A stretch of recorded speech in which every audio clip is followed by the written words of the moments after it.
Open Bank, ou Sistema Financeiro Aberto, tem como principais objetivos, né, trazer inovação ao sistema, promover a concorrência e melhorar a oferta de produtos e serviços para o consumidor. E é o cliente, pessoa física ou jurídica, que vai decidir quando e com quem deseja compartilhar os seus dados. Mas quem vai falar com a gente sobre o assunto é o responsável pelo Open Banking da Serasa Experian, Leonardo Henrique. Ele está ao vivo aqui com a gente já no nosso Notícias do Bem.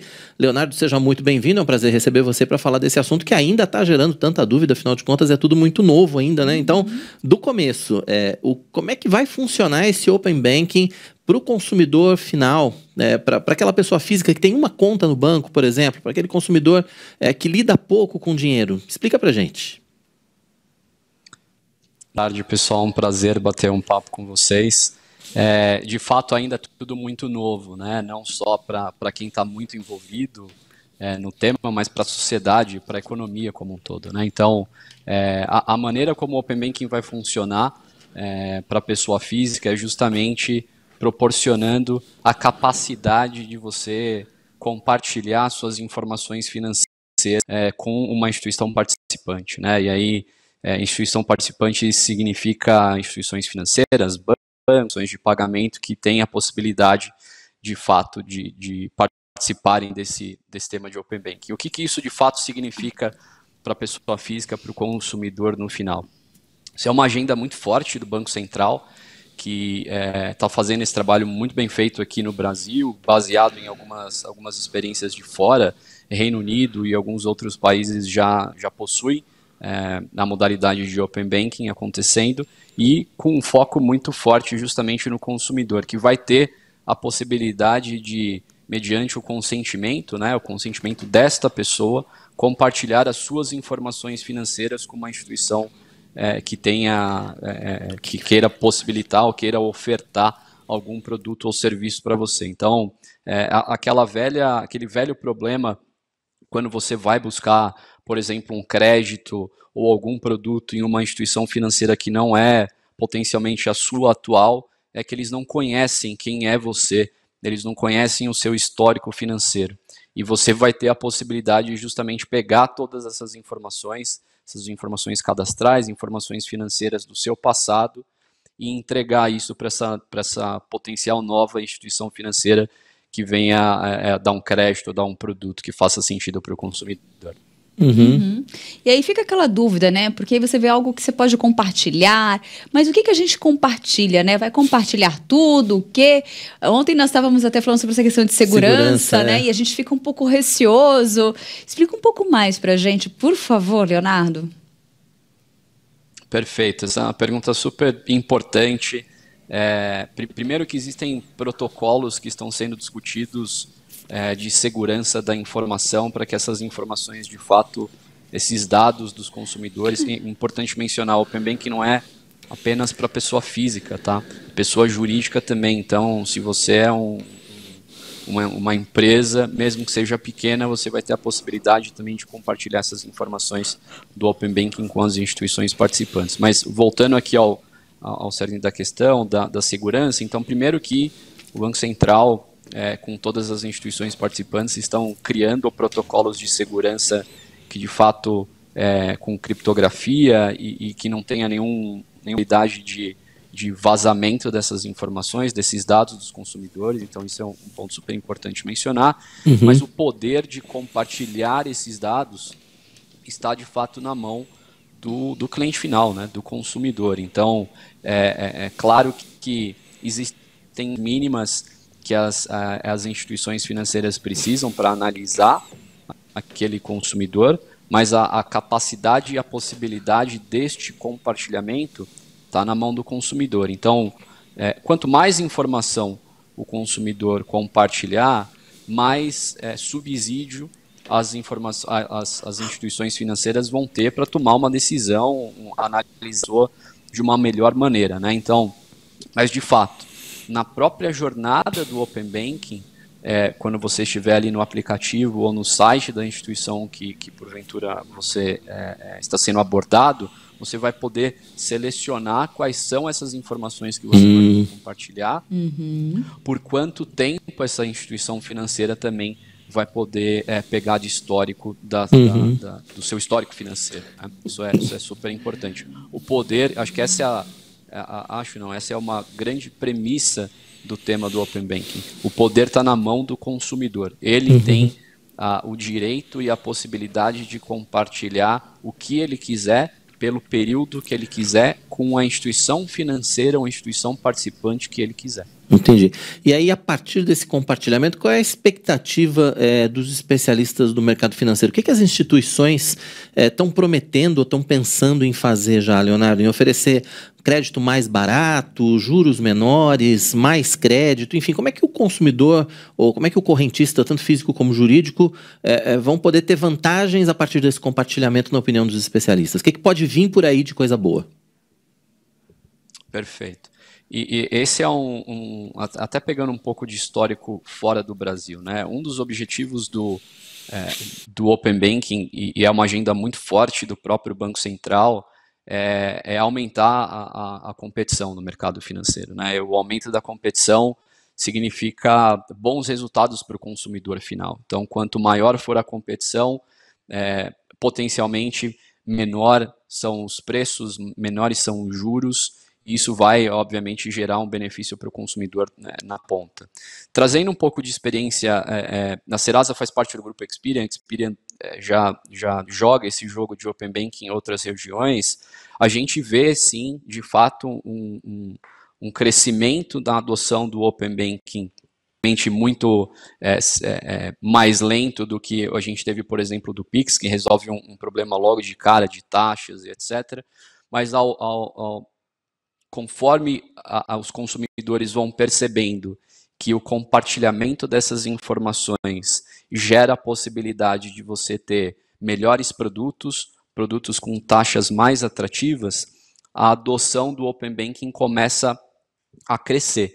Então, voltando para o tema aqui, até do próprio Banco Central, aumento de competição, diminuição do desequilíbrio de informações entre instituições financeiras, faz com que a gente tenha um aumento da competição de mais players, entregando produtos, oferecendo produtos financeiros para os consumidores e potencialmente diminuindo taxa de juros e mais do que isso, né?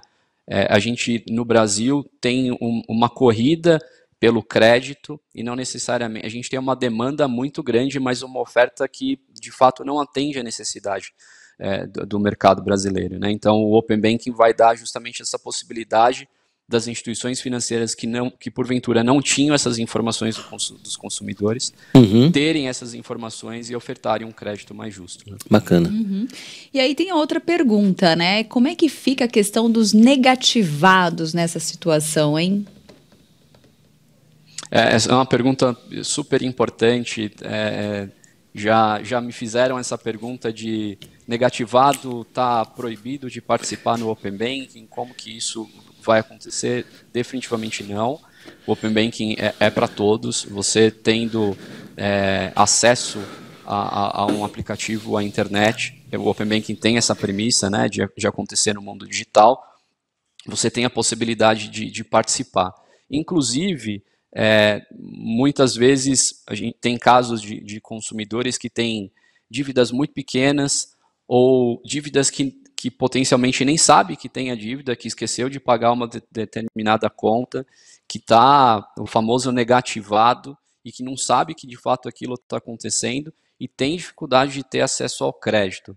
O Open Banking, quando você compartilha o seu histórico financeiro e porventura você tem um histórico financeiro saudável, mostrando para a instituição financeira que você tem uma capacidade de pagamento mensal, que você tem uma renda recorrente, isso vai dar a possibilidade melhor da instituição financeira te analisar independente, e obviamente que isso vai do apetite de risco das instituições participantes das instituições financeiras, de quem concede o crédito, mas pense que você, como uma instituição financeira, mesmo olhando para aquelas pessoas que potencialmente estão negativadas, mas você olha o histórico dela, existe uma linha contínua de capacidade de pagamento, você porventura vai ter um apetite de concessão de crédito muito melhor, né? Então, uma das apostas também é que a gente tenha mais acesso ao crédito para quem está naquele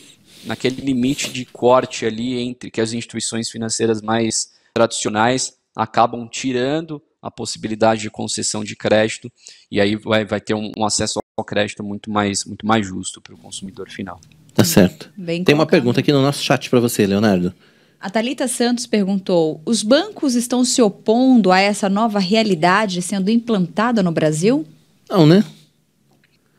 Não, isso é uma pergunta super importante aqui. É uma agenda do Banco Central economicamente falando. Então, todas as instituições participantes aí, Febraban, com o chapéu dos grandes bancos e os outros players menores, fintechs, bancos digitais, todos compõem as cadeiras dos GTs, que é como tecnicamente chamados grupos técnicos de trabalho, para ter a voz de todos os lados, né? A voz dos bancos grandes, que participam e têm um papel fundamental na construção disso também. A grande parte hoje dos bancarizados estão concentrados nesses bancos, então o Open Banking depende também, obviamente, da adoção desses bancos. E os players menores, as fintechs, os bancos médios, os bancos digitais, que têm um apetite, obviamente, para começar a entender todo o histórico financeiro disso. Então, os bancos não existe uma oposição com relação a isso, tá? É uma agenda ampla, tanto de grandes bancos como dos outros players players menores, né? Finalizar, Leonardo, eu queria que você falasse dos próximos passos desse processo para os consumidores, tanto pessoa física como jurídica. O que vem pela frente aí? Como é que a gente pode se preparar para compartilhar essas informações? Perfeito. O Open Banking é dividido em 4 fases, né? A primeira fase, que aconteceu no começo do ano, era um compartilhamento das informações dos produtos e serviços bancários não relacionados aos consumidores. E agora a fase 2, que ela é dividida em 4 ciclos, ela vai aumentando o número de informações que são compartilhadas e, ao mesmo tempo, que as instituições financeiras vão permitindo. Então, a totalidade dessa fase 2, que é o compartilhamento dos dados cadastrais e financeiros, ele termina na segunda quinzena de outubro, e aí as instituições participantes já estejam prontas para compartilhar, de fato, mediante consentimento do consumidor, né, essas informações de dados cadastrais e financeiros. Então, muito provavelmente, a partir dessa finalização do último ciclo da fase 2, as instituições participantes que já estão jogando esse jogo agora da fase 2 vão começar a abordar os seus clientes para falar, compartilhe comigo as suas informações da outra instituição financeira, ou caso você queira ter acesso a um determinado produto, divida comigo aqui via Open Banking, mediante seu consentimento limitado com as informações que você quiser, e aí as coisas vão começar a aquecer no mercado e no próprio Open Banking. Aí tem a fase 3, fase 4, fase 3 mais relacionada à parte de iniciação de meios de pagamento, encaminhamento de proposta de crédito, e a fase 4, o compartilhamento de outras informações financeiras dos consumidores, como seguros, investimento, previdência, câmbio, para completar essa visão 360 do consumidor, né? Então, voltando à sua pergunta aqui, final de outubro, a expectativa é que a totalidade da possibilidade dos dados cadastrais e financeiros esteja na sua plenitude. E aí as coisas vão começar, de fato, e os bancos vão começar a se movimentar no que diz respeito ao Open Banking. Tá certo. Leonardo Henrique, responsável pelo Open Banking da Serasa Experian, participando com a gente ao vivo aqui no Notícias do Bem. Leonardo, obrigado pela sua participação, pelos esclarecimentos. E a gente espera poder contar sempre com você aqui também, para a gente poder ir tirando as nossas dúvidas, né? E as dúvidas dos nossos web telespectadores, porque com certeza vai ter muita dúvida na hora que esse negócio começar para valer, né? Sem sombra de dúvidas, contem comigo, foi um prazer participar aqui do Notícias do Bem.